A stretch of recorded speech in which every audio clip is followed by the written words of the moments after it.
Let's keep the candles burning, huh?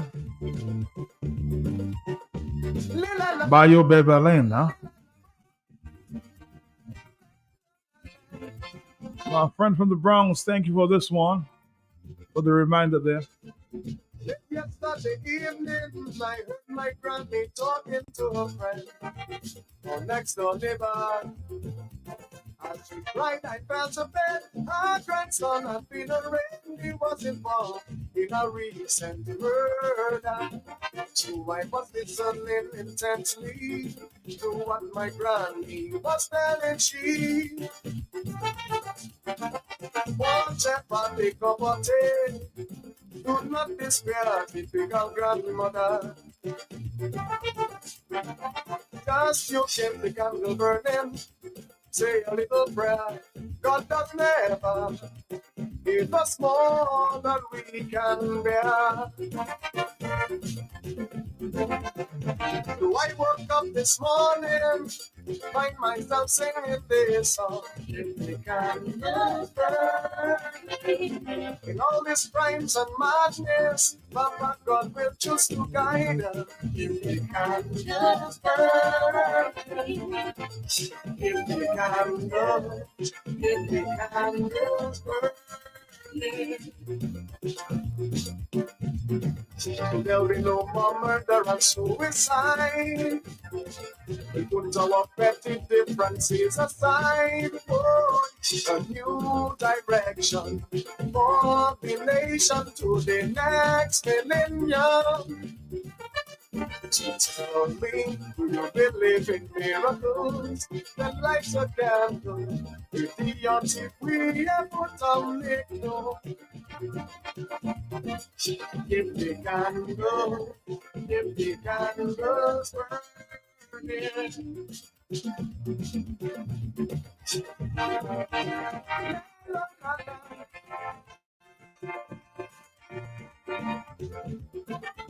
Well, Granny's so full of faith, her trust in God you cannot shake. And to her, is the greatness of all the grace. Not even the volcano, she don't even pray the blow. She said she lived here long enough to know. We lived through all kinds of disaster. We lost a lovely Lion River. It's getting blue again and again. Yet we've survived too many hurricanes. Outside forces never control we. We stand proud even in poverty. There is no country that is more resilient than we. Oh, Lord. So I woke up this morning, found myself singing this song. If we can just burn, that will overcome this crisis and restore security and peace. If we can just burn. If we can go, if we can just burn. So we'll plan in case of emergency, minimize loss of life and property. Oh, a new direction for the nation to the next millennium. Tell me if you believe in miracles, then light a candle. If the antique we have put on it, if the candles burning.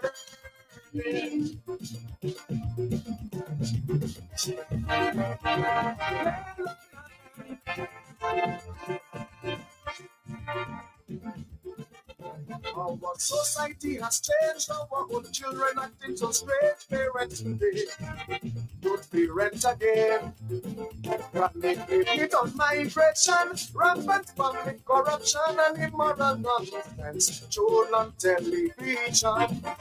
Children mapping for not fearing, and government for not censoring. It getting worse as I get involved. Now the police playing a double role. The churches must stop politicking, preachers practice body preaching, and help all parents to save their children's souls. Oh, Lord. Everywhere I went this morning, I found myself singing this song. Here the candles burning for the children who go astray. Papa God will show them the way. Keep the candles burning. Keep the candles, keep the candles burning. So that the businessmen in our country would sell their humanity for big money. No, a new direction for the nation in the next millennium. So tell me, you've been living miracles that light a candle. Idiotic we ever made. Give the candles, give the candles.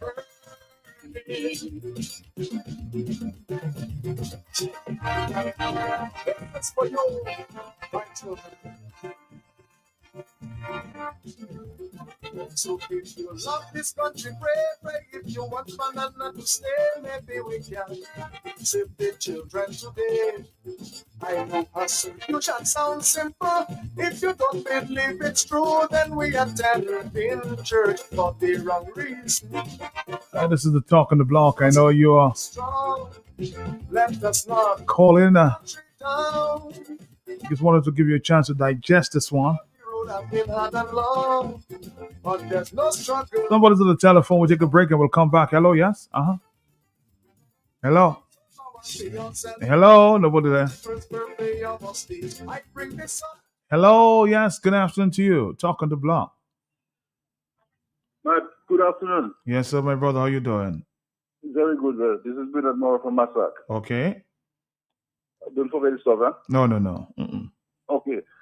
Let me tell you, when you see the public figures, right, the high prime minister, prime ministers, ministers, and when you see they making their statements, they saying what they're saying, they never know the outcome of how effective it can be. And when they say come back door, come front door, come on a peep week,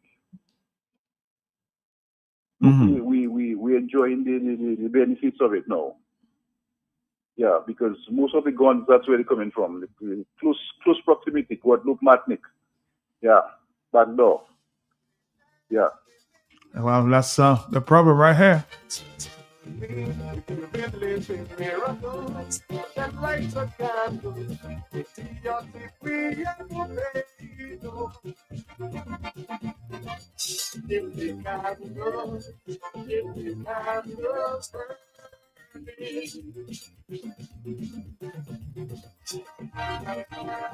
That's for you, my children.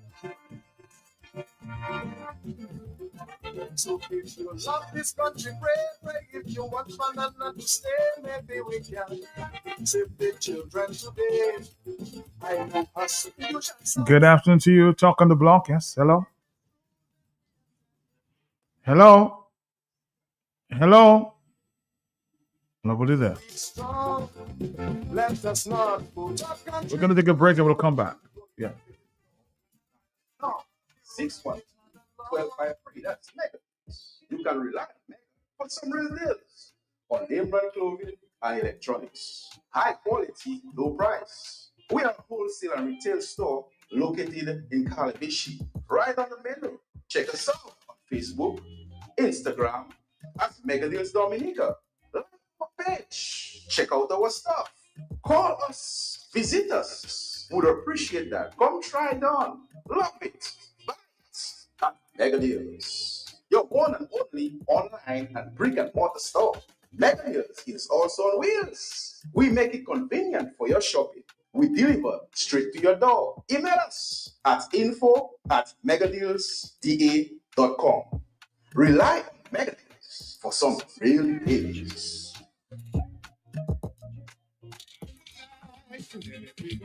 It's Kaiso! Yes, the Calypso season is upon us. Saturday, December 13, 2025 at the Factory, Valley Road. Only $20. 8 o'clock, sitting only $30. Come here at the beginning of the season and make sure you're there till the end. Many Calypsonians will be competing. Only 12 gladiators will make it. The grand eliminations for the 2026 Calypso season. Saturday, 13 December 2025. Remember, 8 o'clock at the Factory. Come here, the funny songs, the serious songs, political songs, everything. Bring your family, bring your friends, bring your dog and come. Kaiso, Kaiso, Kaiso. Over $500,000 could be yours. Play Super 6 and win. Bigger jackpots, more chances to win. I wanna drink Dominica best rum with you. I wanna drink Dominica best rum with you. Get the body, drink it every day. Give me energy. No, get the body, drink it every day. Give me energy. Time today, we wake up. My body, my knee, who's ready, full energy. My body, my knee, who's ready, full energy. Okay, boom. Distributed by Belfast Estate Limited. Drink it, but don't abuse it. Okay, boom.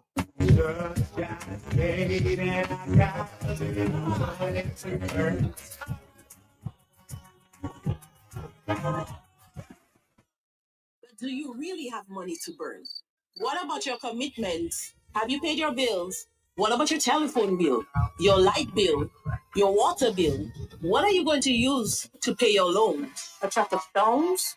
NCCU wants you to continue to make wise financial decisions that will not leave you stressed. Think of your commitments. Commit to your commitments. Commit to saving. And then you can have some money to burn. All you, I just made gold winning Roseau again. Same place outside Flossie's. I tried to dock in, but you had time see me. Well, story start again. Million, lot of my power with Gaza. Fella, I said the same thing you doing, shopping at Flossie's. And you don't have to tell me the same thing you tell me last time because I busy. It's to hear him way. You reckon? About my pocket, boy. I won't tell you that I save money in food and drinks when I buy quantity. I save more. Oh, shucks, man. Well, when you're still telling me, I know already. To pack a spet him, why? But it could him up pepper palais. I will tell all my friends from London, US and Dominica to come to Flossie's, right next to the Rosa Market. Open Sunday to Saturday. Flossie's can't do but toujours. Dominicans, enjoy your property, protect your property. You homeowner and businessman, protect your property, enjoy your property. Can't wait for the hurricane, can't wait till you flood again, can't wait till you fly out and all your business going out. Remember, no insurance company will insure your property when a storm is approaching. Get ahead of the hurricane season. Insure with a company who gives you the assurance of payment for your valid claim. Come speak with us today at the New India Assurance Company Limited, upstairs AC Shillingford and Company Limited, 24 King George Street, Roseau. Bring along an up-to-date valuation from a qualified engineer and get insured today. It's officially white potato season in Dominica. To celebrate, Bloombox is giving you the chance to win a 196cc 4-stroke, 6.5 horsepower tiller valued at over $3,000. Wow! You heard right. Simply make a purchase of $75 or more between October 13th and December 27th, 2025, and you'll be automatically entered for a chance to win this powerhouse machine to make your next planting season even easier. Winner will be announced on December 29th. Visit us at Bloombox Goodwill and Roseau. Terms and conditions apply. Let's bloom together with Bloombox.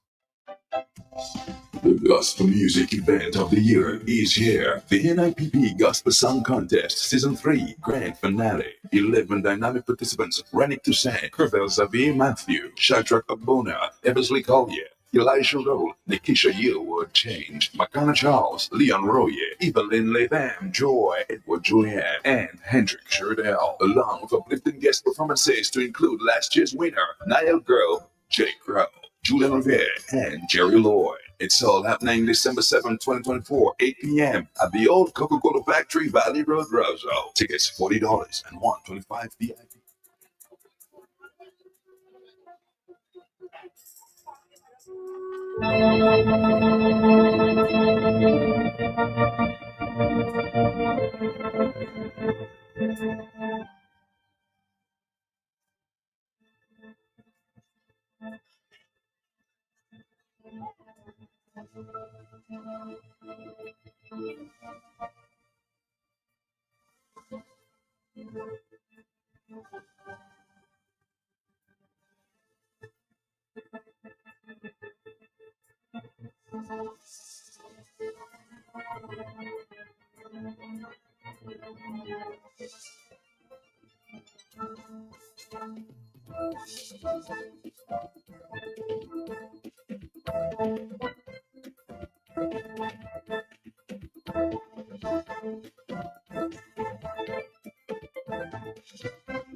Lady S.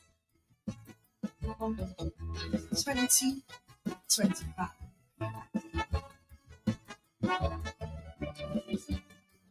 Still late again.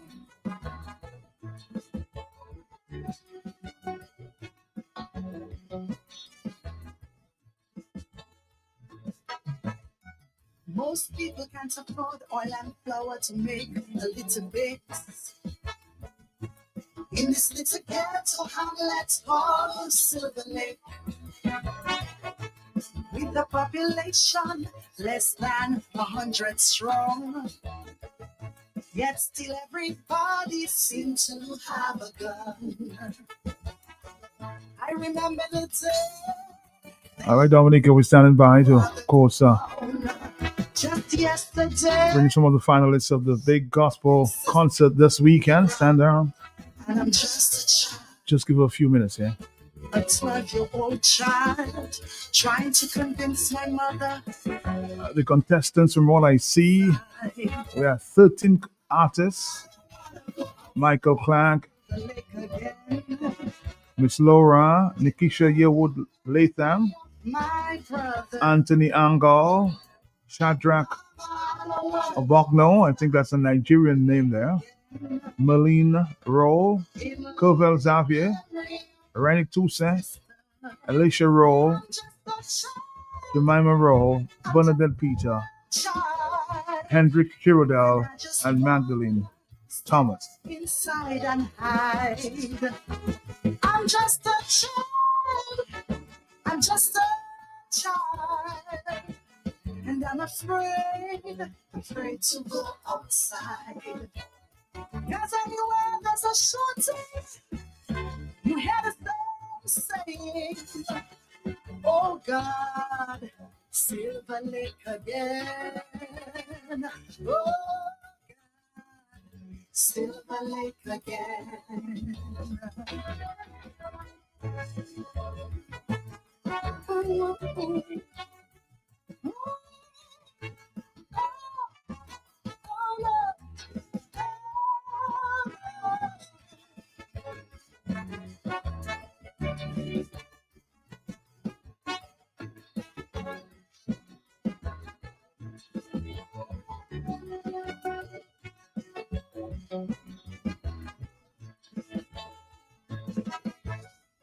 In Silver Lake, nobody cares about the law. But maybe it's because the law don't seem to care.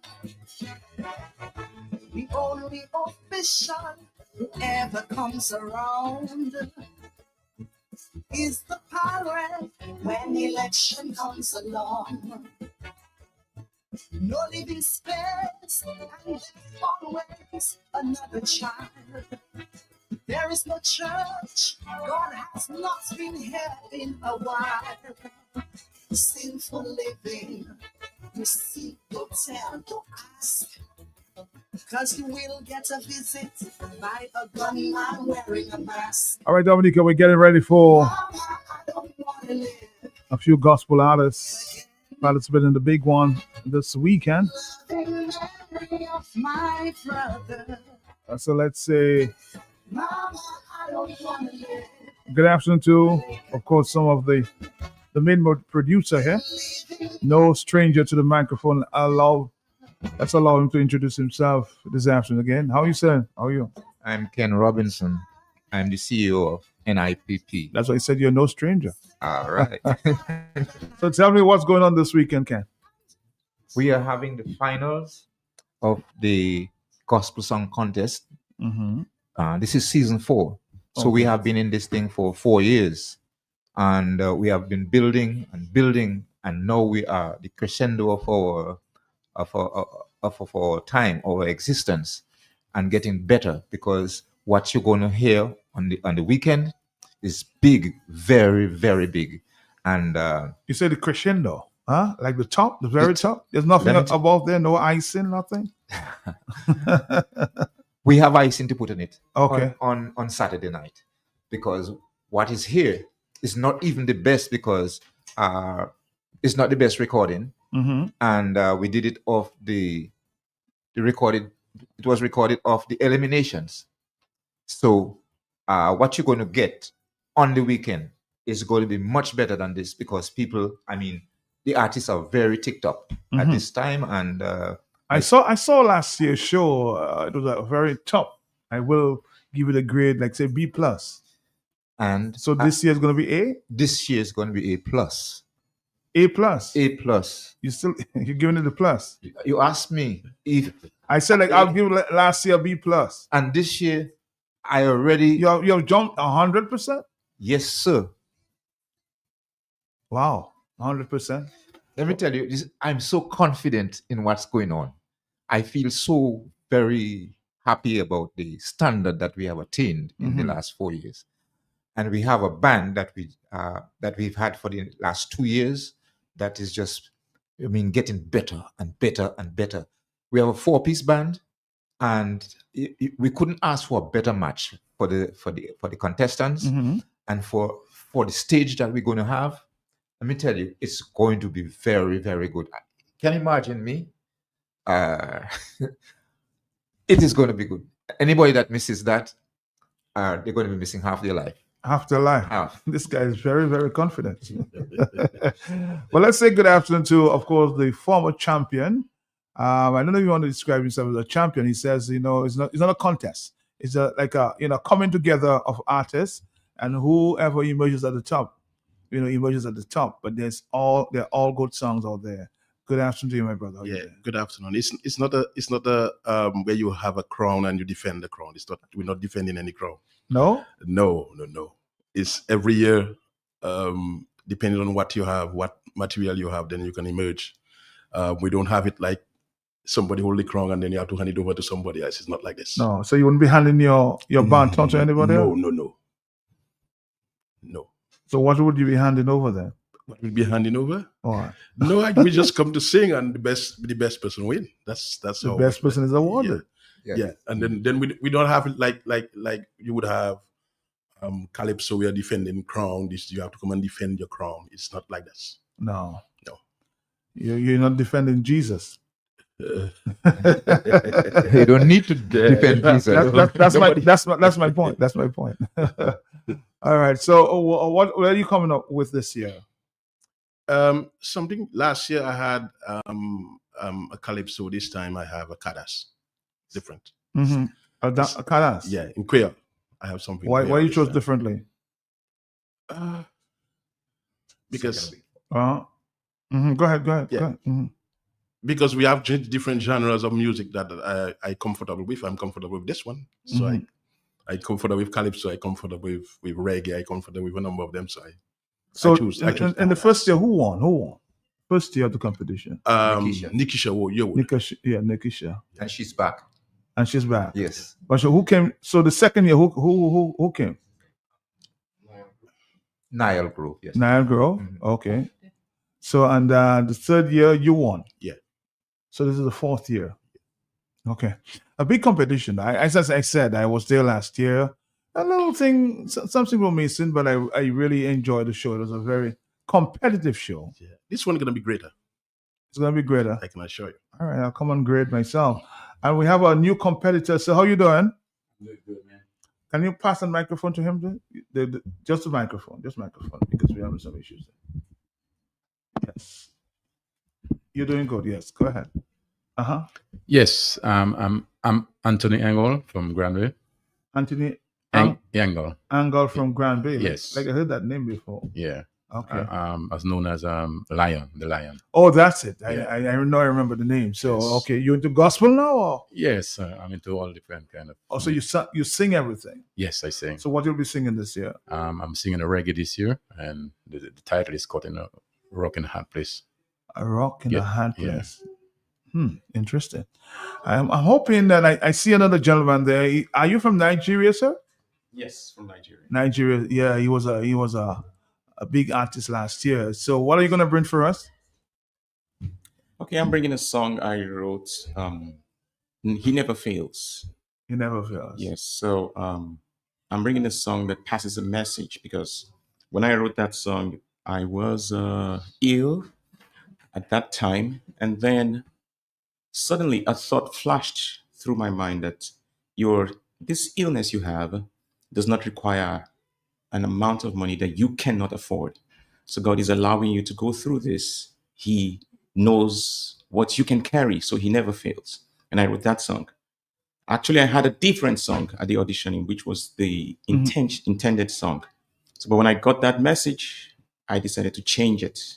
And so people need to know that God never fails. Everybody goes through challenges at this point in time, but you must always go through that knowing that God does not fail. So your song is like a testimony. It's a testimony, and it's also an encouragement. So the verses are written beginning with my story and then going over to cause the people to reflect, and then crowning it up with God never fails. The word of God says that you are engraved in the palm of His hand, so you are in the hollow of His hand. And one of the variation or the bridge says, when you look at the sparrow, they don't borrow. You know, the sparrow is a bird. They don't borrow. They don't even sorrow. I mean, whatever we look at it like, we are in the hollow of His hand. So I picked that. Consider the birds of the field. That's what He said in the scriptures, that they don't think of tomorrow. They don't go to any of these financial institutions to borrow money, but they are always feeding. So if we can rest and trust like Peter did, we will walk on water. Yes. How many verses do you have in that song? I cut it down to 2. I have 3 verses. Okay. But it's 2 because the songs we need to perform it within a time frame. So. All right, Mr. Robinson, how much preparation for this show? How much preparation have we had for this one? We have been preparing since July. Since July. Yes, we have been practicing twice a week.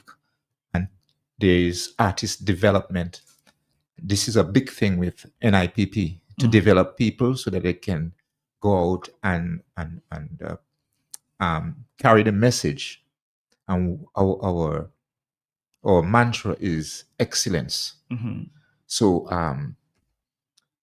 we're not falling below excellence. And that's why I'm so excited about the way I was speaking a while ago. When I tell you we're going higher and higher and higher, and we really are, because everybody here has been to the artist development, which we do every Saturday, and they can attest to the fact that from the time they started to now, there's a great difference in their performance and their delivery.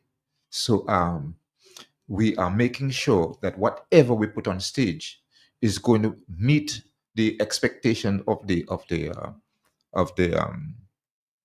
people who show up to view them, to see the show. Where do you want to take this big song competition, the 4th this year? Where do you want to take this? I want to take it past Calypso. You want it to be a bigger show than Calypso? Yes.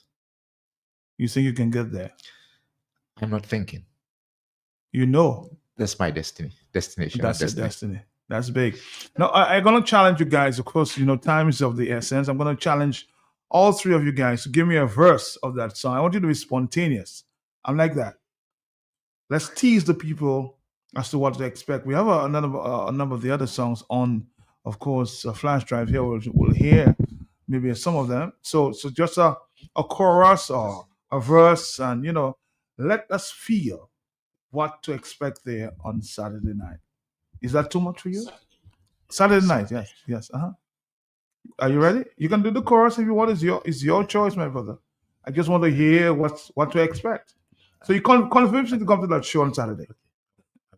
I will just do one. You'll do one verse. Un péché ma kaviwe, moni tout ça moi besoin ya bon Dieu, sauver moi bien sauver, pour qui pour moi viwe un péché, mais non ma kaviwe en la terre péché ça, ma ka viwe, moi ka rester en Jésus, mais oui, ma ka viwe, lavez-moi bien, lavez ma ka viwe, sauvez-moi bien, sauvez ma ka viwe, c'est ça péché qu'a fait c'est tuer. Oh, sounding good. What about you, my brother from Grand Bay, South City? Yes, yes. Uh-huh. I've been caught, Lord, between a rock and a hard place. I now have to leave them and tell my Lord to free me. I've been caught, Lord, between a rock and a hard place. I know how to leave them. All right. Oh, okay. Yes, of course, I have my Nigerian friend. What's your name again, son? I was trying to pronounce it a while ago. The name. Shadrach. Shadrach. Yes. Okay. So you give us a verse or the chorus? Which one are you going to do? I'll go with the verse. You go the verse, okay? We here. Many times I've wondered what tomorrow brings.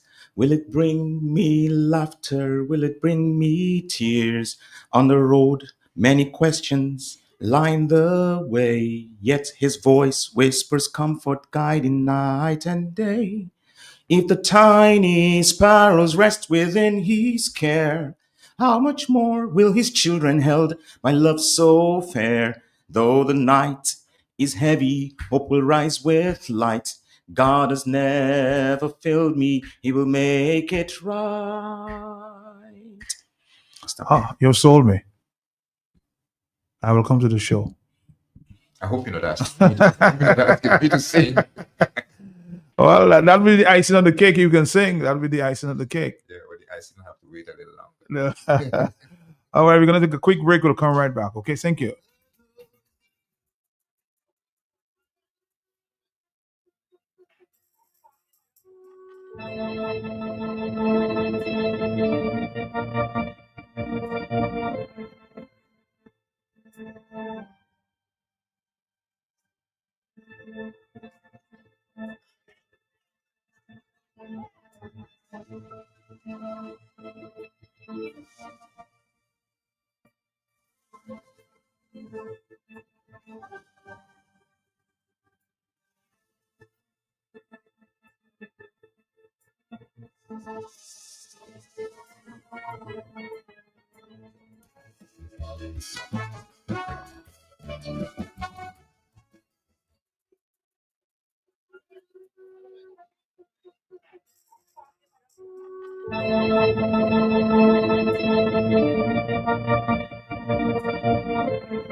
All right, Dominic, as we wrap up this, and I'm telling you, on Saturday morning, of course, I'm going to invite some of the artists again just before the big finals.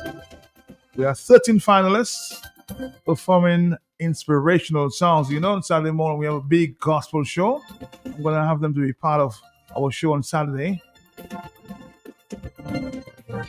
As I've been described, good quality music excellence at the Bill Daniel Memorial Park. So come dance and, of course, celebrate with your Lord there on Saturday, 6th December at 8 p.m. at the Bill Daniel Memorial Park. Admission only $40. Any final words before you go, Mr. Robinson, of course, and we'll let the artist say the final part. Yeah. Uh-huh. I want to thank all those people who have already decided to come. Okay. Because gratitude will get you everywhere. So I am grateful for your attendance. Thank you very much. Thank you. Final words, my brother? Yes. Yes, I'm encouraging lots of Dominican to come and see the participants like us because we have good words and good news to share.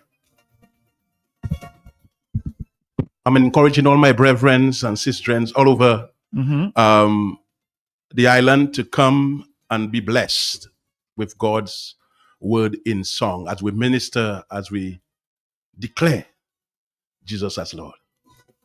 Just want to thank everyone who tuned in. And we are saying that Saturday is a day you want to celebrate Jesus. You want to support the course of the work of God. And so please come along. Come with your friend as well. Thank you. And on Saturday, you might hear all of the songs during the gospel hour. Folks, it was a pleasure. We'll do it again on Saturday morning. Thank you very much for passing by, Mr. Robinson. I'm hoping I can keep you to your word. Huh? I'll keep you to your word there. You say it's an excellent. You're saying A+. I wouldn't have it anywhere else. Take care.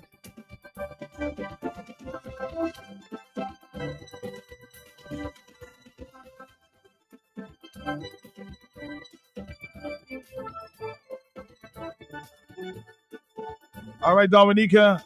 Our next up, Mr. Dr. Thompson Fontaine.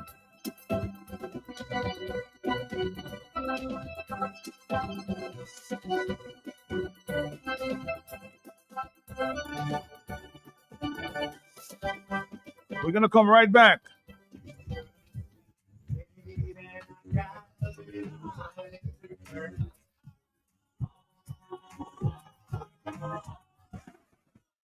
But do you really have money to burn? What about your commitments? Have you paid your bills? What about your telephone bill, your light bill, your water bill? What are you going to use to pay your loan? A truck of stones? NCCU wants you to continue to make wise financial decisions that will not leave you stressed. Think of your commitments. Commit to your commitments. Commit to saving. And then you can have some money to burn. All you, I just meet gold winning Roseau again. Same place outside Flossie's. I tried to dock in, but you had time see me. Well, story start again. Million, lot of my power with us, huh? Saka fella, I say the same thing you doing, shopping at Flossie's, and you don't have to tell me the same thing you tell me last time because I'm busy. It's to hear him way. You reckon? About my pocket, boy. I won't tell you that I save money in food and drinks when I buy quantity. I save more. Oh, shucks, man. Well, when you're still telling me, I know already. To pack a respect him, why? When I get him up here for Palais, I will tell all my friends from London, US and Dominica to come to Flossie's, right next to the Rosa Market. Open Sunday to Saturday. Flossie's can't do it to you. Dominicans, enjoy your property, protect your property. You homeowner and businessman, protect your property, enjoy your property. Can't wait for the hurricane, can't wait till your flood again, can't wait till your roof fly out and all your business coming out. Remember, no insurance company will insure your property when a storm is approaching. Get ahead of the hurricane season. Insure with a company who gives you the assurance of payment for your valid claim. Come speak with us today at the New India Assurance Company Limited, upstairs AC Shillingford and Company Limited, 24 King George Street, Roseau. Bring along an up-to-date valuation from a qualified engineer and get insured today. It's officially white potato season in Dominica. To celebrate, Bloombox is giving you the chance to win a 196cc 4-stroke 6.5 horsepower tiller valued at over $3,000. Wow! You heard right. Simply make a purchase of $75 or more between October 13th and December 27th, 2025, and you'll be automatically entered for a chance to win this powerhouse machine to make your next planting season even easier. Winner will be announced on December 29th. Visit us at Bloombox Goodwill and Roseau. Terms and conditions apply. Let's bloom together with Bloombox. It's Kaiso! Yes, the Calypso season is upon us. Saturday, December 13, 2025 at the Factory, Valley Road, only $20. 8 o'clock, seating only $30. Come here, the beginning of the season, and make sure you're there till the end. Many Calypsonians will be competing. Only 12 gladiators will make it. The grand eliminations for the 2026 Calypso season, Saturday, 13 December 2025. Remember, 8 o'clock at the Factory. Come here, the funny songs, the serious songs, political songs, everything. Bring your family, bring your friends, bring your dog, and come. Kaiso!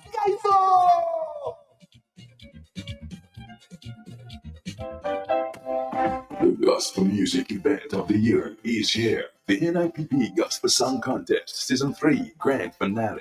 11 dynamic.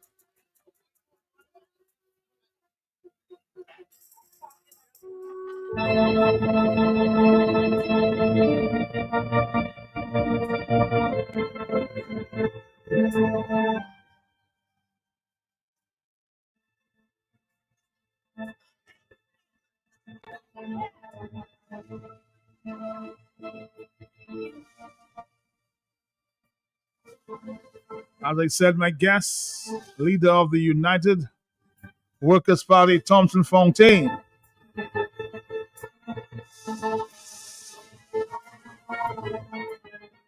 It seems there's a lot of excitement in the air.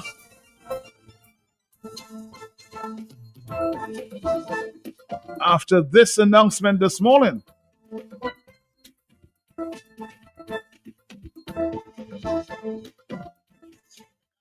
Of Dominica.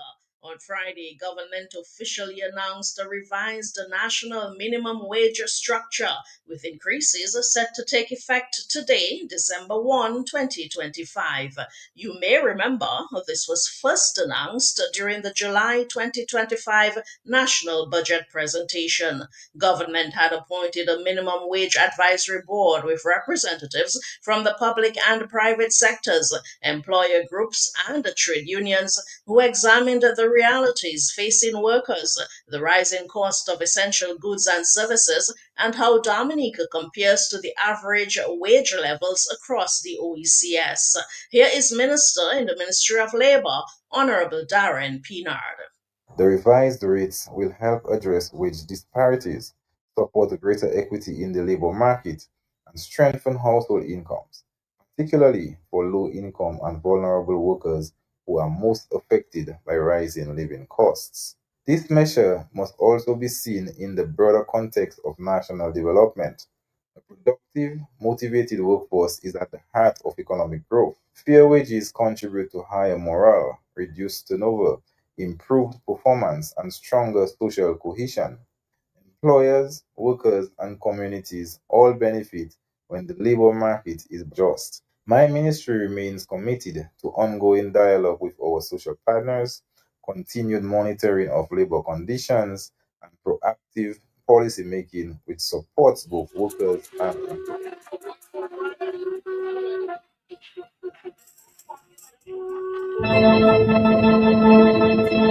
Thompson Fontaine, good afternoon to you. How are you doing? Matt, good afternoon. Doing well. And to your many listeners, good afternoon. Is there need to celebrate, Thompson? Matt, I'm not hearing it as yet. I'm not seeing it because this announcement came out a couple of days ago and this information was out there. I'm not seeing any kind of national exuberance over this. I just listened to my former student there, my former econ student, Darren, the Minister of Labour. He was a student? Yes. I taught him economics. So he has all the theory right. Everything he said with regards to what the minimum wage can do is correct. The only problem is that it does not jive with the reality of this particular what we're seeing, what has been offered. And the reason why I say that, Matt, is that what you may have observed is that the rates that have been announced are the existing wage for the most part. So what I see is that the legislation is now catching up with the reality, which is wrong. It should be the legislation is supposed to lead the way and bring the country forward. For example, the wages going to laborers, day laborers that work in the farms. We've been paying that since last year. When you get somebody to work for you, I have a farm and I normally employ persons. I've been paying them $75 a day for the past several months. So the fact that it is now mandatory, it just means that this has already been there. And when cashiers, when I saw this, I spoke to a few business owners and they said they're already paying the cashiers the $1,400 a month that this new amount, suggests. And I see that the home helpers are still way, way, way below. You're talking about when you look at the wages they've offered in weeks, you're talking about $700, $800 a month still for persons working. So I'm very disappointed for the very simple fact that given where the country is, given the high level of wages in this country, that this is too little. So, it does not go far enough. So you're telling us this is nothing new? It's nothing new. It does not go far. Like I said, and people will certainly call to verify that the wages that we are seeing now, these minimum wages, are for the most part already in existence. People were actually paying that even before the government came on board. When you're dealing with an issue like a minimum wage, as Darren rightly said, that you're trying to stimulate growth, you're trying to increase household incomes, it has to be something that there'll be a real increase. Okay, you can feel it. You can and touch then it. you can feel it. Yeah, something tangible, especially considering that we've been so low for so long. But for example, when we offered a 12% minimum wage, is because we did the research that suggests that's where we need to be in Dominica.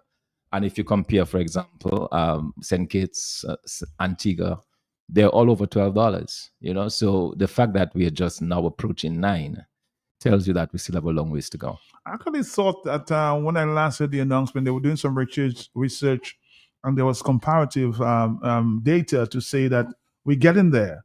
But you're saying now it's just nothing new. Yeah, I'm saying that they're getting there, albeit too slowly. It does not put us at parity then with the rest of the region. It does not. We're still trailing the rest But of the can region. we objectively, Thompson, given the state of the economy, can we afford this still? All right. Now, that is an important question. And that's the reason why, Matt, when we made our own suggestions for a wage increase, we understood the burden that would be placed on the private sector in particular. And we suggested that there are ways that the government could adjust its fiscal policy to accommodate some of those changes. So although it's not the government paying it, but you can reach a point where you can negotiate with the business places to allow them some different tax breaks that would allow them to meet the added amount. So right now, if you have a firm, let's assume that there are still some companies that are not meeting this minimum wage and they have to do it. The average increase is about 25-30% increase. So if they have to offer that, it might be a problem for some of those businesses. Okay. So as they try to meet these higher wages, the question is there something government can do to help them to really kind of ease the burden on those businesses? And the answer is yes, but it has to be done within the context of a well thought out fiscal policy. And that is why when we made our very strong appeal for the $12 increase in the minimum wage, or the 12 to go to the level of $12, we insisted that government would do an arrangement with the private sector that would allow us to kind of allow them that extra space to be able to meet whatever increased demands they were. So why are they not doing it? They're not doing it mainly because the government probably does not understand the importance of that particular thing. And also, as I said from the start, the fact that a lot of companies are already paying this amount to their workers is not going to be necessarily of a huge burden. So there could be a feeling that it's not going to be all that disruptive in terms of the impact on the businesses. But that is something that needs to be looked at very, very closely. I'm also concerned, Matt, in terms of of how far-reaching it is. The government itself, you cannot be offering wage increases or minimum wages, telling the private sector that they need to pay those minimum wages, and you have your own workers where you're not meeting those wages. I'm talking in particular about the National Employment Program workers. NEP. They're making $1,000. That is not $9 an hour, you know. So the question is, can you ask the private sector to pay minimum wages, and then you have a group, I'm told a few thousand NEP workers, and you're not paying them the same minimum wages? That seems to me to be a double standard. You don't think that the as you said, the wages now been announced? You say it's nothing new, but the government will help deal with the inflation that we have in this time. Wages in Dominica has not been known to necessarily drive inflation because we are so far behind. We are lagging so far behind. If you look at government, at the public sector wages, for example, they've not gotten any significant increases over many years. So inflation is way, way, way ahead. So any wage increase we have now or salary increases is only meant to try to catch up. So it's not going to impact inflation further. It's just going to try to help people catch up because the burden has definitely been placed on the workers, the day-to-day workers, and even the government employees, which we'll talk about a little later. But tell me, Thompson, before we dive into anything more, you have done it many times, but remind us, what is the state of Dominica's economy? Are we in a precipice? Are we going there? What's the state of the economy? Matt, the Dominican economy, and you can just tell the people that you meet on the street. If people don't believe me, they can go on the street right now and ask everybody they meet what they think, and they will tell you with one resounding voice that the economy is not good. It has not been able to create new opportunities. New jobs are not being created. Public servants, as I said, are suffering. They've not received their just dues over many, many, many years.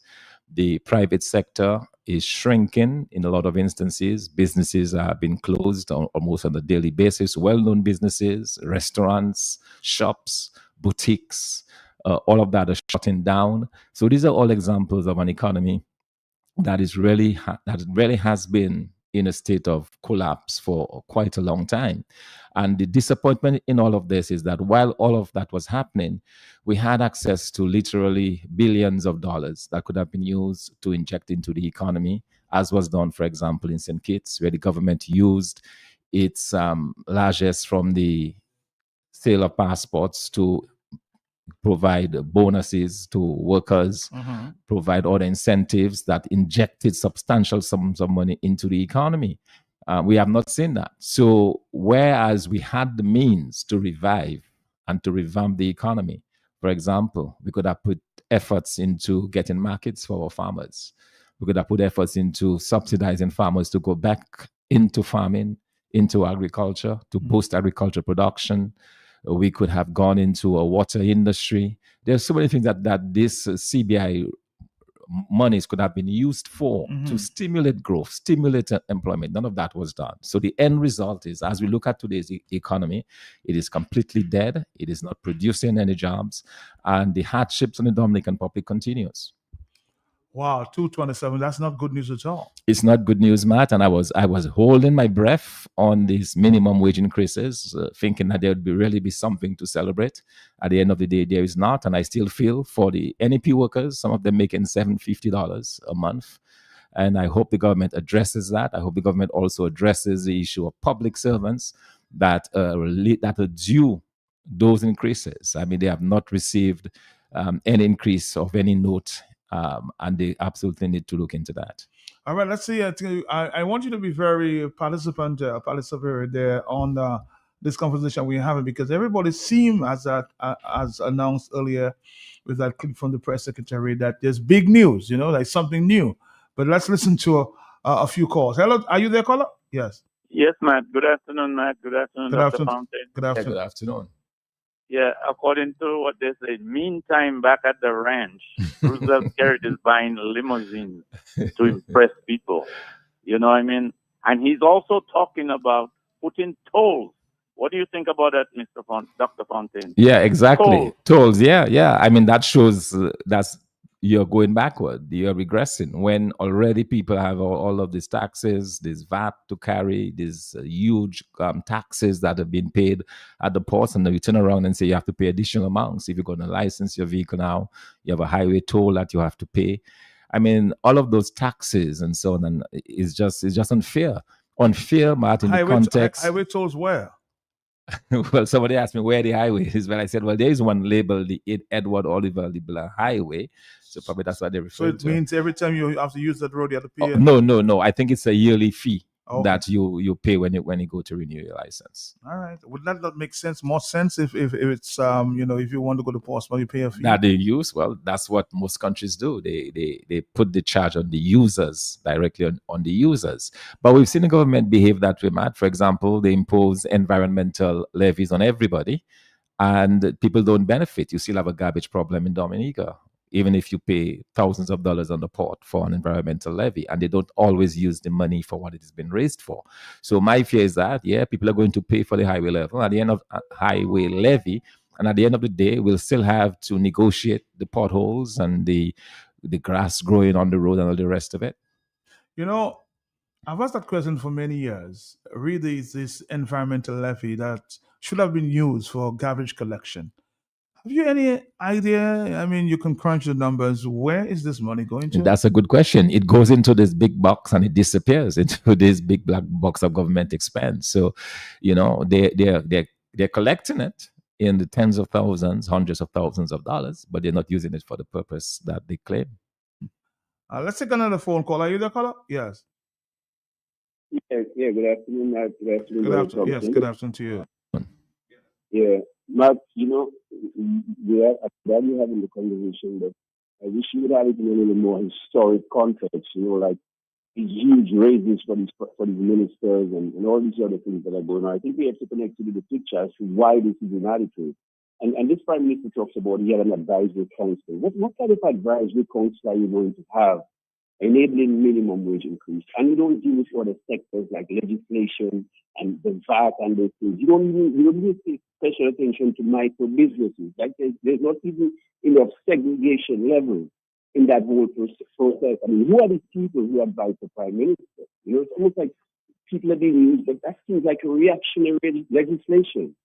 Something that doesn't have any serious intent of analysis to arrive at these numbers. You know what I'm saying? I'm glad that something is breaking it down. But if we have a minimum wage structure to develop Dominica, we have to have a legislation aspect to it. We have to have different sectors address the VAT, the other things.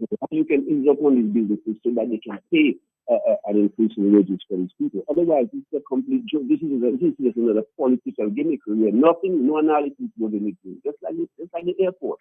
We build an airport that's costing us way more money than we need to spend for the airport because of the Prime Minister's way of doing things and absence of critical analysis in decision making.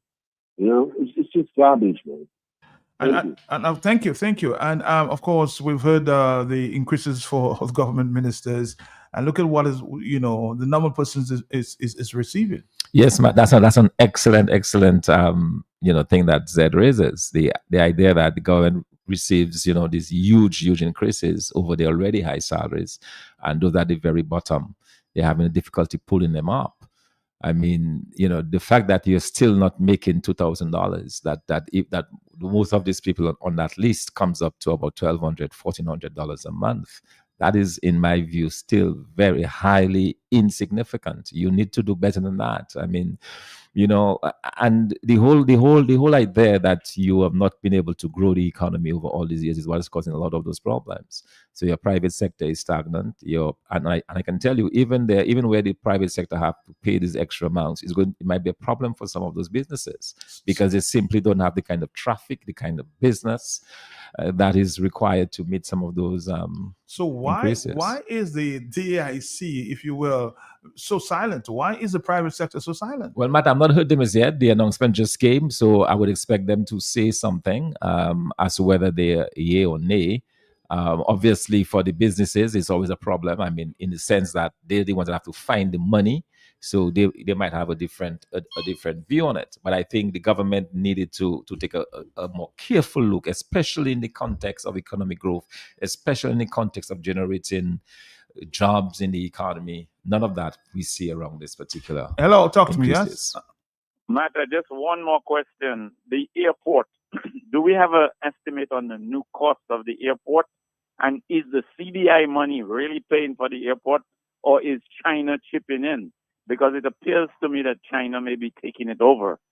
Anybody have a clear report on that? Did Mr. Kerry say anything? You seem to know more than I know. Yeah, I've not heard any new estimates but it does appear that there may be some cost overruns. But the cost, it seems to be changing all the time. Yeah, it will, because there's no fixed cost for yeah, now. yeah. I'm sure that they did not expect to spend millions of dollars in concrete to stabilize the soil, right? So already, you have that situation. This mining operation, the big trucks. Yes, and the impact it's going to have, and this mining thing is something that we have to talk about as well at some point. I mean, the fact that you're destroying this country to satisfy the thirst for another country's metals is beyond me. I don't know why we're involved in this. Hello, talk to me, yes? Blessings to you, Mr. Pelkey. Blessings to you, sir. Doc, blessings to you. Yes, blessings. Good afternoon. I just arrived and I come from town there, so I just tuned in. I listened for about a good 20 minutes there to listen. Doc, I mean no disrespect, so nothing I say, do not take it personal. All right, my brother? That's just me and my patriotic duty and concern. We know what these criminals are all about. We can sit down from January to December and articulate all the crimes of these honorable criminals. The inadequacies, the tardiness, the stagnated approach where the opposition is concerned. There's Winston Churchill, a British Prime Minister, whatever he was. He said, attack them on the air, attack them on the sea, attack them on the ground, and all of that. There is a level of silence that is deafening. I am not UWP. My last bet is right. I don't want you. I'm not a member of the executive. I am just a sympathizer. Well, blessings. Let me just inject here, and I'm sure you can call in later with that. But we're talking about, of course, the wages at this point and how we can make things better in terms of the wages. I was expecting that kind of conversation here before we move to, of course, your comments at this time, because we're having a conversation about the minimum wage and where we are at this time. Do you understand? Can I continue, Matt? Yeah, go ahead, sir. Yes. I always have a run up to what I'm about to say. You maybe does not listen to me. Let me cut through the chase, Matt. Thank you. Doc, I am just saying we understand the abuse, the violence, and psychological violence is worse than physical violence. So with all the additional benefits they're looking to get, Doc, what approach we are going to take to mitigate, to curtail, or to stop that madness? Because it seems like there is no end to the abuse and the violence and the fever and the robbery. What is the approach to all what we are articulating? Matt, if it's connecting, it is dovetailing perfectly with what we're discussing, Thank you. Thank you very much. Matt, well, yeah. In terms of the approach, I think there are different ways that you can approach this particular issue. We've had a situation of 25 years of bad governance of this country, and I believe that the Dominican Republic are finally waking up to that reality, that countries where you have a government for that length of time, it does not work for the people of the country. And countries that have done really well have realized that. So, for example, the United States, there are term limits for a particular government. Countries that we see in the region that are doing really well, like St. Lucia, Trinidad, and so on, they change their governments ever so often. So I think the reality or the remedy is for the Dominican Republic to rise up and change its government. I mean, quite frankly, that to me is the ultimate solution to this problem. You said rise up, Thompson, but a lot of people seem to think that, the opposition, I've said that to you before, and I've said that to other opposition personnel, that the opposition is not militant enough on the ground. But well, when I say rise up, I just want to be very careful with your road. Yes. When I say rise, I mean they have to do what they have to do. We are still a democratic society. So I'm Okay. not going to agitate for the removal of the government by force in any way. Mhm. I'm saying that the people, when we have an election, they have to vote in sufficient numbers to overturn this government. I just wanted to clarify Yeah. that. Matt, if your business is not making money, how are you going to pay higher wages? That's your concern. Right. That's one of the concerns that I have, and I suspect for some businesses it is going to is going to pose a problem, and that's the reason why I said that that when you're going to look at minimum wage increases, it has to be in the context of a broader fiscal and tax policy. It cannot just be an isolated thing, because at the end of the day, the burden is going to be on these small businesses. The question is, can they sustain it? Will that have a negative impact on the business? Can it even force them to close if those demands are high? And I'm not sure that kind of analysis was done before the announcement. Thompson, you're just hypothetically, you're voted into office tomorrow. Your government is into office tomorrow. What will be different? Yes, Matt. A number of things would be different, because our focus would obviously be on how we can create jobs for this country. So all the resources that we have would initially go into revamping our key sectors of the economy. We would look for areas where we can have quick impacts, and one of those is agriculture. You can quickly turn around, do some markets for agricultural produce. Like even now, we have a lot of produce. I mean, I'm involved in doing a few sales in Guadeloupe for some farmers in the southeast, and the supply is just you know we are probably meeting about 10% of the Really? gross supply that we have. I mean, the demand is just about 10% of the supply that is there. You know, people have been planting, the plantains are rotting on the bunch, the dashings rotting in the ground. So already, one of the things you could do quickly to put monies into people's pocket is to organize the markets. The mouths are still there to be fed. The demand is still there on the outside, but our goods are not reaching them. So immediately, you could work at having these markets that would put money right away into the hands of the farmers, and then you look into how you can now phase in factories and so on that would help to stimulate and create jobs for the people. So within the first 100 days, ours would be one of job creation, and we could do this by stimulating agriculture, by stimulating our water sector, and thirdly, by immediately introducing several factories across the island. So our government under your care, Thompson, would be the minimum wage would be what? $12. $12. $12 to as a start. We are now in 2025. If it takes a further 2 years, we'd have to review that, obviously. But for now, $12 is what we've worked out to be a meaningful wage, reasonable. But that is something, as I said, a $12 minimum wage would have to come with some specific plans for the private sector to ensure that we support them as we make that transition to the higher What minimum about wage. cutting the milk at the top? That is always a good thing. There is obviously too much spending on government. We have a bloated cabinet as one, bloated salaries as well. Government salaries are way. I've never seen that in any country, where salaries of ministers are higher than salaries of people even working within the private sector. You don't find that in a lot of countries. Usually, government salaries are, they're average. Because government. The idea is that you go into government to serve the people and not yourself. But we have a situation in Dominica where it is turned around. Huge salaries that have been paid. You have a number of persons who were previously in government have been kept on as advisors and in different positions. Several former ministers are still working within government, drawing down on the resources of the state. You mean former government ministers? Former government ministers, yeah. Government Daru and Sejan, all of them, they're still there. They still have jobs within the government, and so that is a real problem where it's almost like this Labour Party is meant to support its own, and they're doing everything, throwing all of those resources into supporting their own at the exclusion of the majority of Dominicans, and that is something that we will turn around very, very quickly. All right, Dominica, we're here with Dr. Thompson Fontaine, and the afternoon time is just about 2:43. Feel free to call. There's been a lot of WhatsApp messages. Let me see if I can get to that.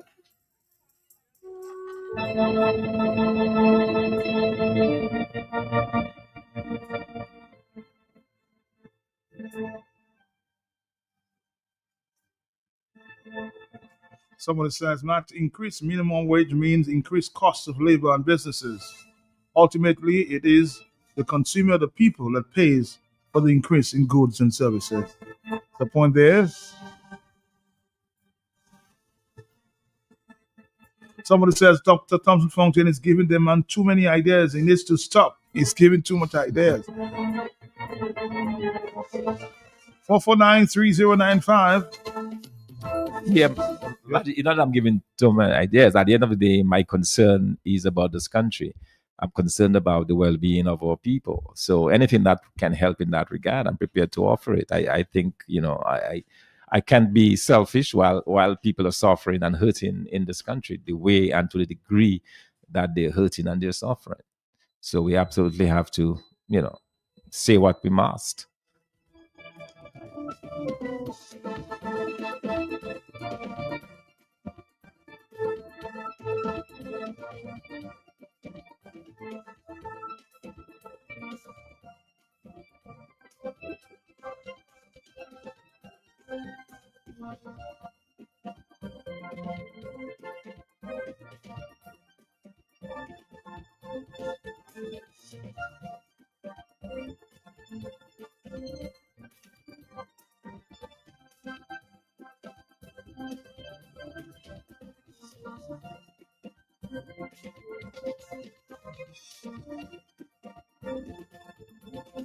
Let's go back to the telephone. Are you there? Yes?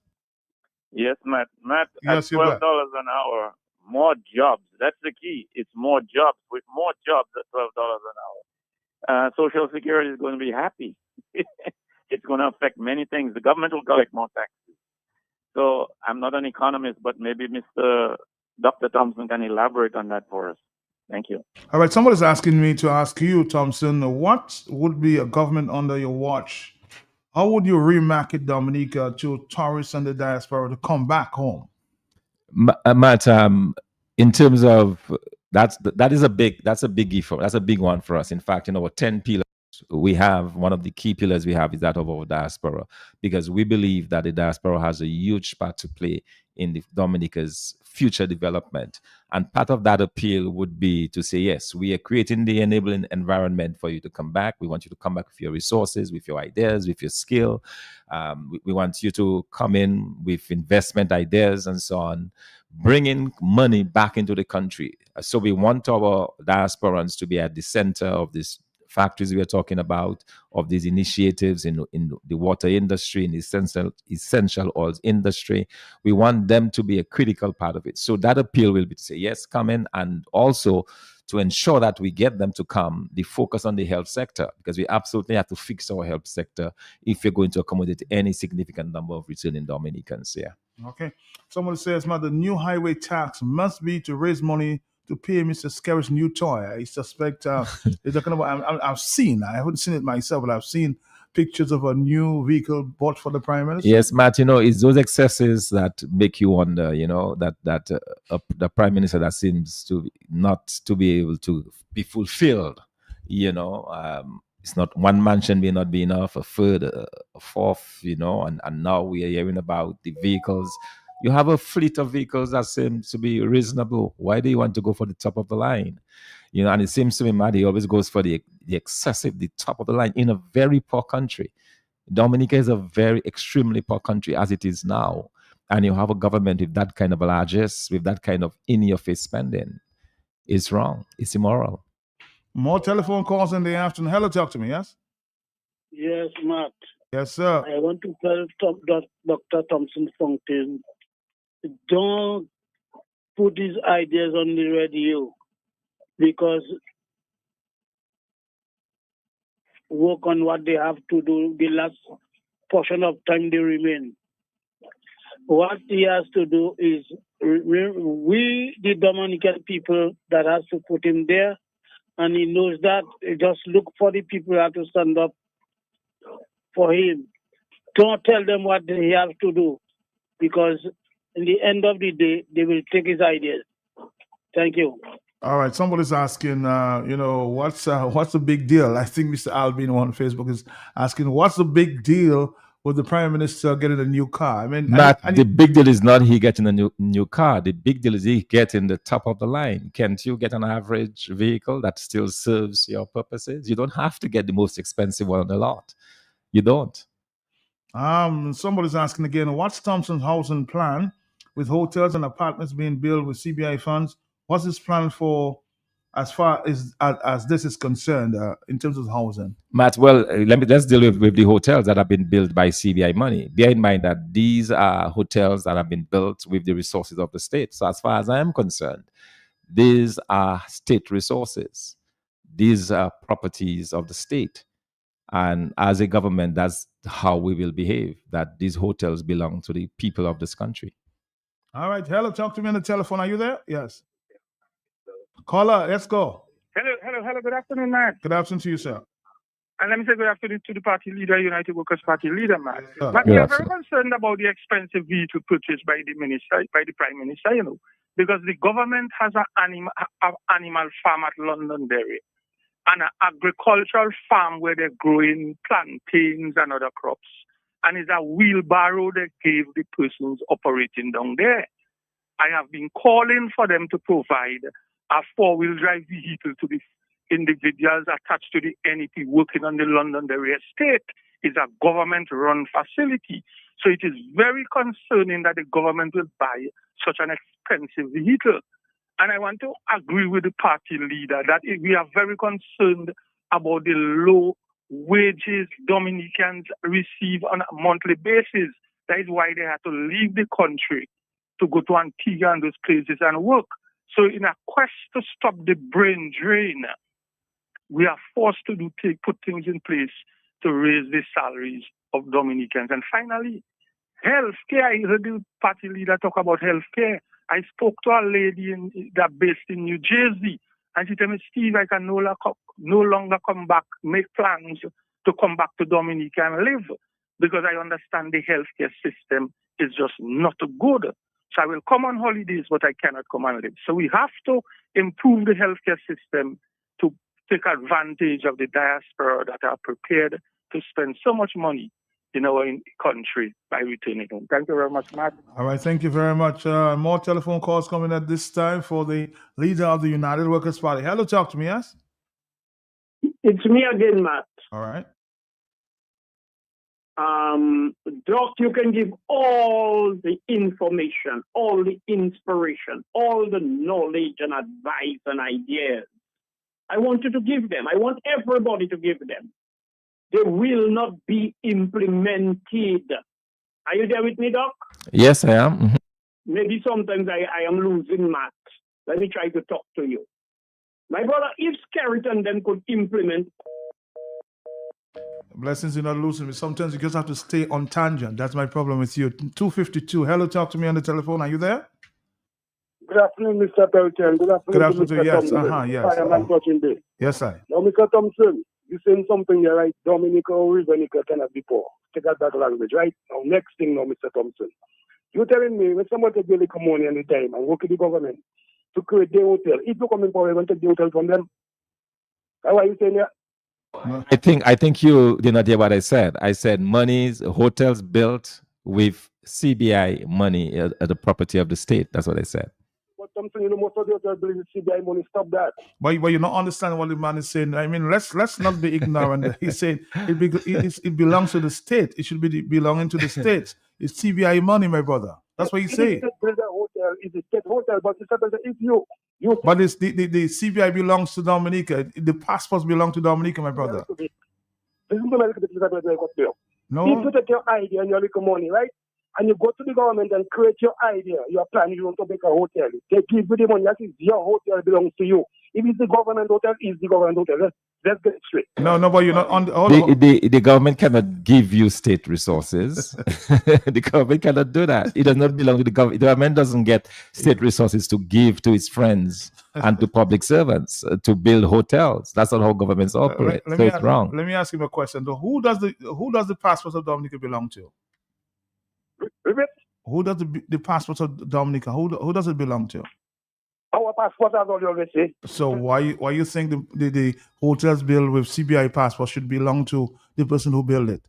No, my lord, get it straight, Mr. 30. No, I think you're lacking the understanding because you're saying that the person it belongs to the person. But of course, the person have the idea. Oh, you see, you're very confused, my brother. Think about it and you'll call me back. Okay, thank you very much. 254, you're confusing yourself here. Hello, talk to me, yes? Yeah, Matt, Ignorant. you already, but just quickly. Yes, go ahead. Matt, if all the ideas Thompson and others, Lennox, everybody has given could be implemented, don't you think Dominica would be a better place, Matt? I would think so. But guess what? It will not be implemented. What is happening in Dominica is by design. It is deliberate, Matt. They want the condition to be like that. So in the land of the blind, the one-eyed man is king. In the land of poverty, everybody looking for who, Matt? Those that have the money. And 95% haven't got, and 5% have, Matt. Don't you think the 5% will be looking for the 95%, Matt? Yep. That is what they want. So Thompson can give all the great ideas he have there. They will not be implemented. Matt, the country is governed by criminals. Thank you. All right, hello, 255. Hello, that's the afternoon time. Hello, talk to me, yes? 255. Caller. Caller. Yes, hello. Yes, hello. Hello, yes. I want to ask a question to Dr. Thompson Fountain. Okay. Okay, so my question is, in light of what just happened in St. Vincent, with the coalition team coming together, to get the entrenched party out of power, how receptive would he be to a coalition type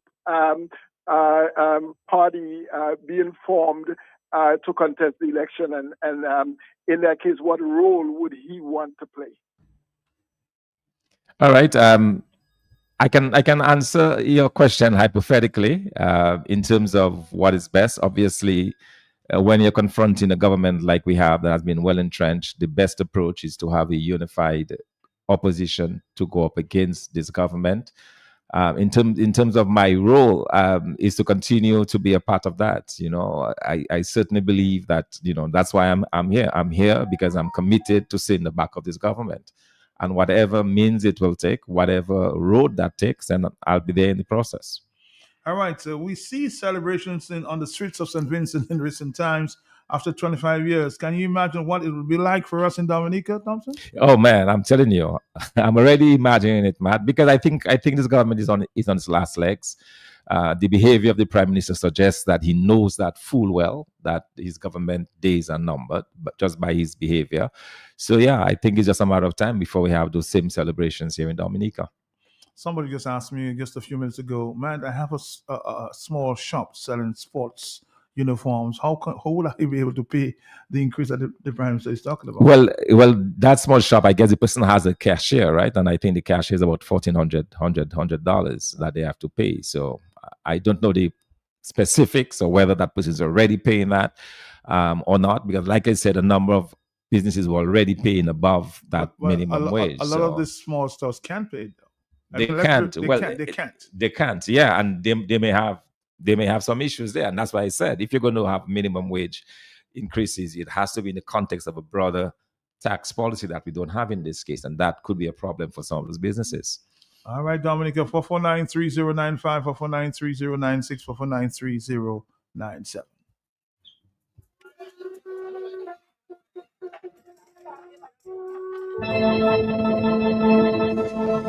Dominicans, enjoy your property, protect your property.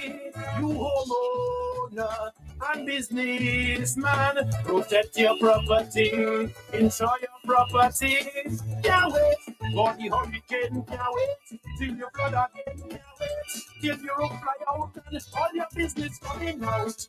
Remember, no insurance company will insure your property when a storm is approaching.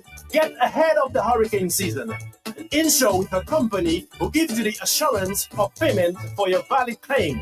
Come speak with us today at the New India Assurance Company Limited, upstairs AC Shillingford and Company Limited, 24 King George Street, Roseau. Bring along an up-to-date valuation from a qualified engineer and get insured today.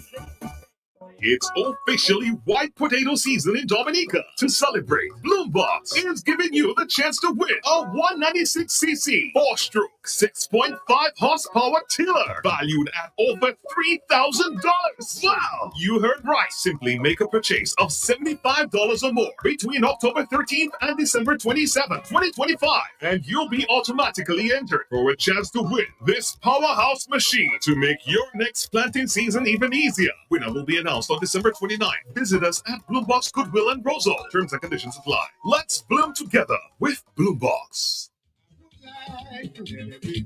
It's Kaiso.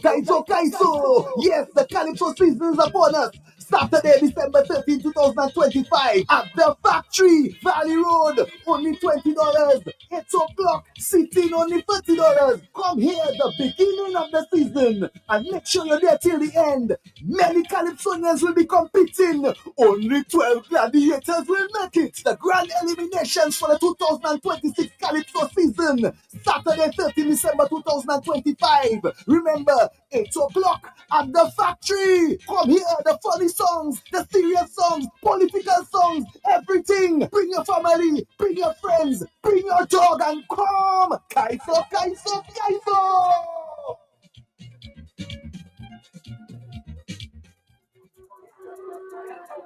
Somebody states here, man, Dr. Fontaine can state all his ideas. Those ideas are well thought of, with purpose and intention. However, the Labour Party can never implement them because they lack foresight and intelligence to bring those ideas to fruition.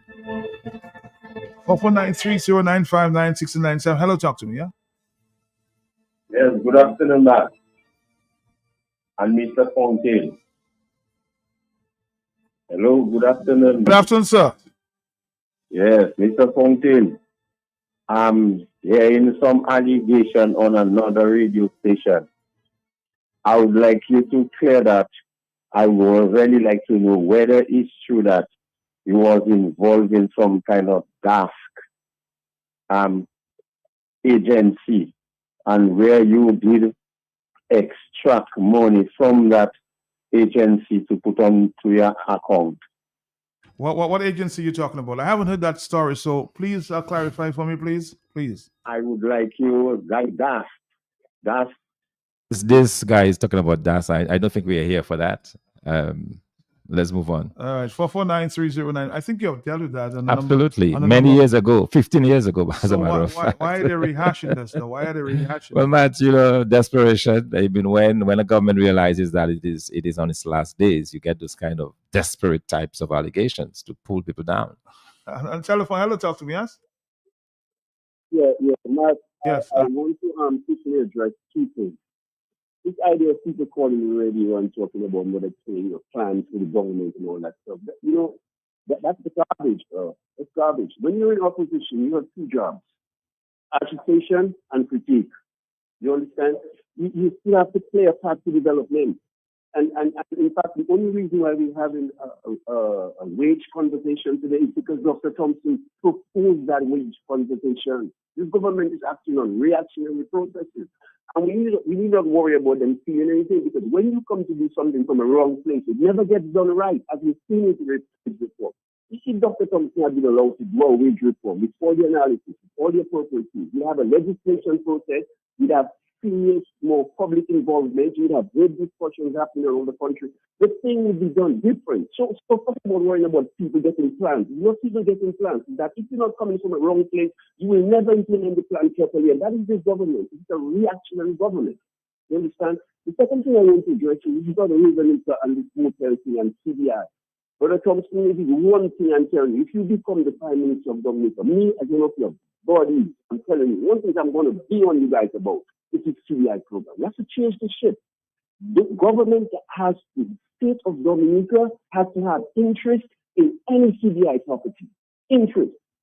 If a business government, and this idea of the Prime Minister choosing to make projects, we need a civic entity that listens to people's projects, discussing and see which are in line for our future development. You know this madness of they're just checking his friend, giving man 60 acres of land, 200 acres of land by them, just using our thing, and we have national interest. We have to ensure any CDI project that the state of Dominica has a percentage stake in it.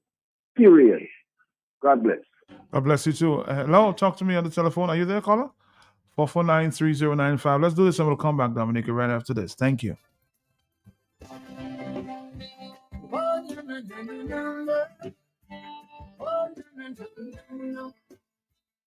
It is our 46th Global View on Q show for 2025, and we continue to engage with our local, regional, and global Q family listeners and friends of Dominica at home and abroad. My co-host is Justice Dr. Irving Andre, and our guests are former Dominica UN Ambassador Christine Gregoire, social scientist Simeon Joseph, Attorney Gabriel Christian, and former CSA General Secretary Alvin Thomas.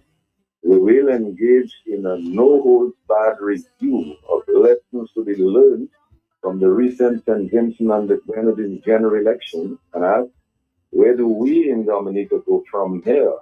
Amid missed opportunities for Dominicans in agriculture, agribusiness, manufacturing, tourism, foreign relations, modern healthcare, state-of-the-art education, and other fields in preparation for the era of knowledge industry.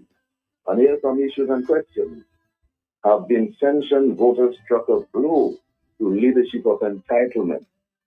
Have they rejected dynastic democracy in their country?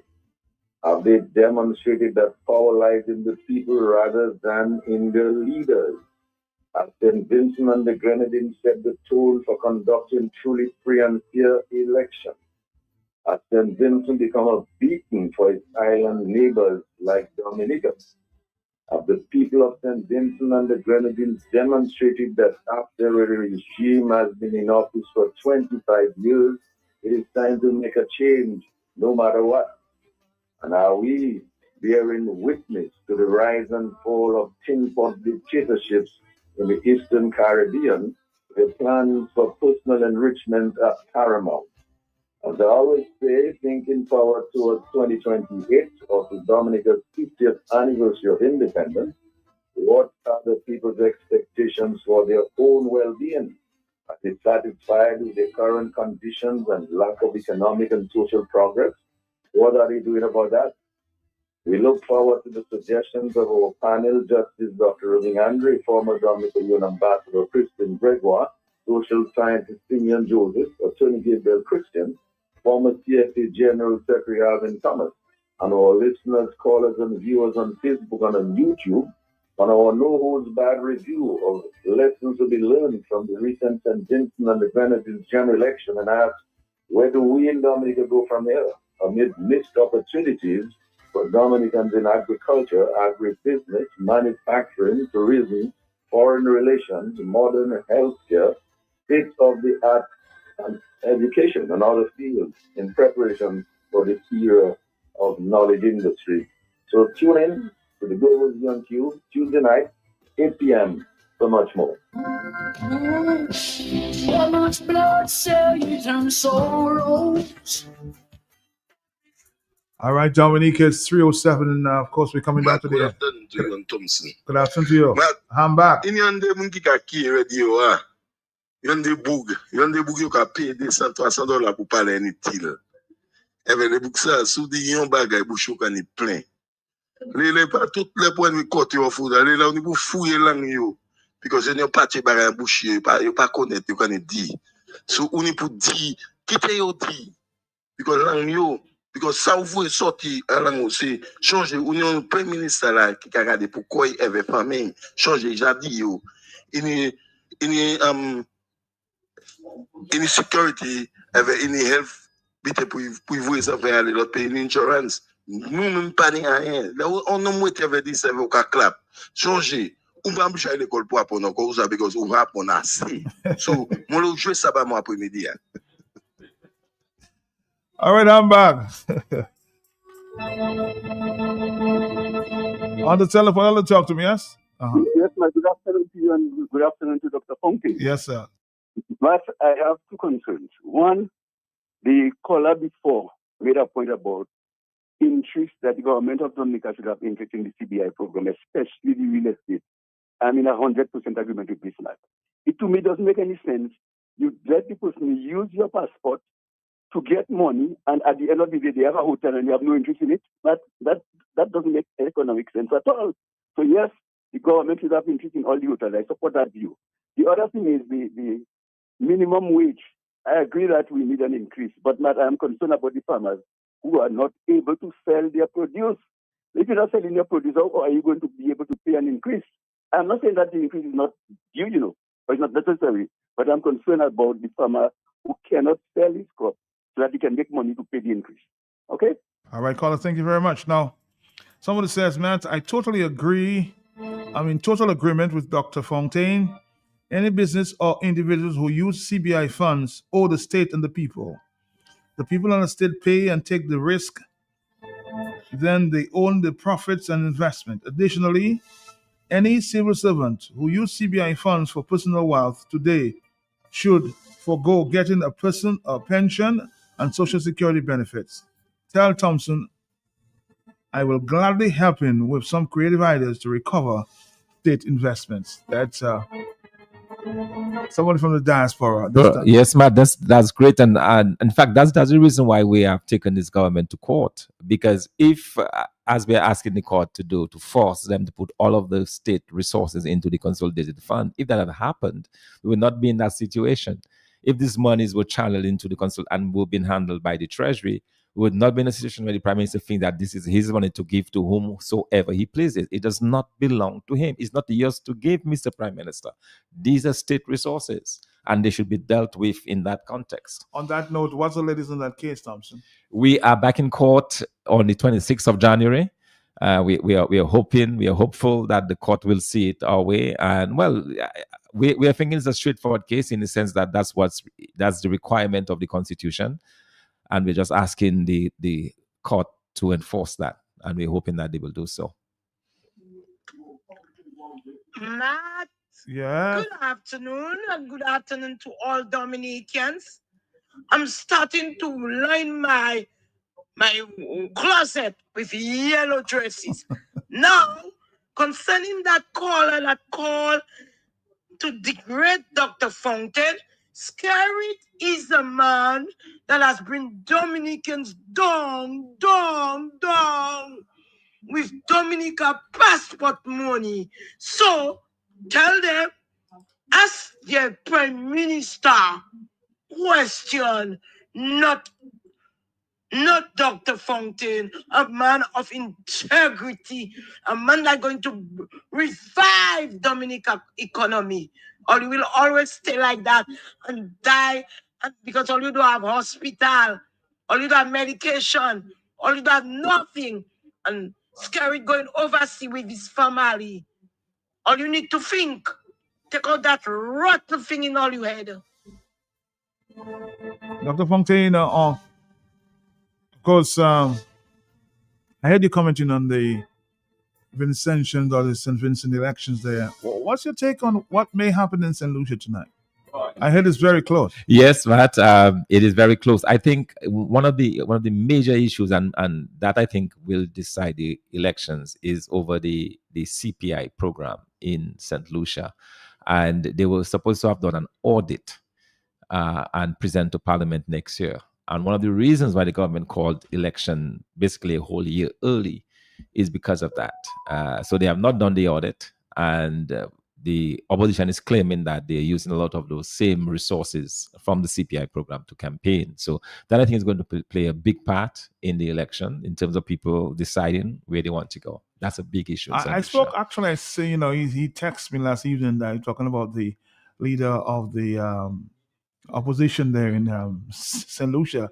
I said, what's the mood on the ground? He says, well, it's great. So I don't know what to read by that. Of course, I'm talking to the leader of the opposition, and I'm sure he'll express that. But I called somebody else in St. Lucia, and they seem to think that a lot of people there on the ground A lot of people have turned out to vote, so maybe something's up in the air there. Yes, Matt, it's very interesting. And, this St. Lucian voters, they're very interesting. They have a kind of independent streak with them. Bear in mind, 5 years ago, they voted out, 4 years ago, they voted out Alan Shastney after only one term in office. And so, you wonder what they will do this time, because Jean-Pierre has only been in office for one term, and it's not even a full term. He called the elections early. So there's been a lot of controversy around his prime ministership as well. Yes, there's been and the issues, of course. I talked about the CPI. Then there is the issue of crime. That's one of the major issue there in St. Lucia. So I think whatever happens is going to be close. It's going to be close. It can go in my view, it can go in any direction. I'm hoping that the yellow wave continues. The dominoes continue to fall across the Caribbean. All right. So somebody's saying there, as somebody's indicating to me, somebody from Vegas is saying, Matt, I'm waiting for the opposition to put my house or their house in order to vote out the DLP. How is Mr. Malcolm Stephen going to sell ham and turkey this year or this month to increase employee wages? 449-309-59697. You think that maybe they'll still give their hams and turkeys this year, Thompson? Well, Matt, that seems to be what the people have an expectation, that they will get their ham and turkey from the government, because they have not been given jobs this year to buy their ham and turkey. So they're in the exact same place that they were last year and the year before. So there's an expectation on their part that they will receive this ham. But that's not the way to run a country. What you want to do, create opportunities, create the jobs, let the people be able to buy what kind of ham and what kind of turkey that they want at the end of the year. That's not government's function, to be giving people ham and turkey. Give them jobs. That's what you should be doing. If an election says it could be called tomorrow, I always ask that question because of the timeliness of what people may expect or will expect with what the wave is going on in the Caribbean. Is the United Workers Party ready for that? Matt, we will contest, as we've said before. We will contest an election. We've made it public, and in that regard, we are doing everything within our powers to get ready for it whenever it is called. That includes identifying potential candidates. That includes doing the work on the ground, which we have been very much engaged in. I hear people saying, the opposition is quiet. Man, that is far from it. Like I say, you never see the activities of the Cool Bois. You never see the activities of the wood ends until the house begins to crumble. And so let me just assure the Dominican public that we are doing everything within our powers. We are not supermen and women, but we are working very hard to convince. At the end of the day, Matt. So you might have the Cool Boy effect there. The Cool Boy effect. At the end of the day, it is the people that are going to make the X for you. These are the people that we are speaking in the ears, and we are talking to them. We are with them on the ground. We are doing whatever it is that we're able to do. And at the same time, preparing, which involves, of course, looking for resources, for financing, everything that goes around a political party organizing. We are doing it. I've seen a message going around as to relate to, people always ask whether the opposition, the leaders are ready, in the opposition are ready. But the question is, are you ready as a people? The people, exactly. At the end of the day, Matt, it's not the opposition. We're not going to vote for ourselves. It's the people. And that's what happened in St. Vincent. The people were prepared to make that change, and they did. And they were fed up. And our people here are fed up, and they should be prepared to make that change. Absolutely. Did you listen to Gonzalez? Yes, I did. I thought he could have been a bit. He should have at least congratulated his opposition. He did not do that. He was more concerned about himself and his future support that goes to him. It was not a very graceful speech. I thought it could have been compared to his son. I listened to his son, the finance minister. He gave a very conciliatory speech. He congratulated the opposition. He admitted, their own shortcomings, which I thought was really good, But compared to his performance and his father's, I think Ralph fell short this time. I know every year you guys have a delegates conference. Will that be taking place? Yes, Matt. Actually, it's due on the 14th. We will be having a delegates conference on the 14th of December of this year. Mm-hmm. Will you be contesting for the leadership again? Yes, Matt. Absolutely. I'm here, and we have, as you know, we have a very, very democratic process within the party. So anybody can just come off the street, wash the feet, and challenge me for the leader. That's what we have. Is it necessary to hold this delegates conference every year? Don't you think that they should give whatever leader is elected a chance to breathe? Matt, well, that would be my preference, obviously, and we have some work to do, I believe, with regards to our constitution in that regard, because really, you should really be electing a leader to prepare the party for the next election. It should not be to prepare for your own internal election every year. I absolutely agree with that. But that's the constitution that we now have, and it's something that we absolutely have to look into. Are you really helping the party to have persons just come off the street every year and challenge for the leadership of the party? Is that really good for the party? Is that strengthening the party? Is that making us stronger in the eyes of the public? I don't know. These are things that we have to take a very serious look at. So that's 13 days away. 13 days away, Matt, and I very well could be contesting my 4th election as party leader. Mm-hmm.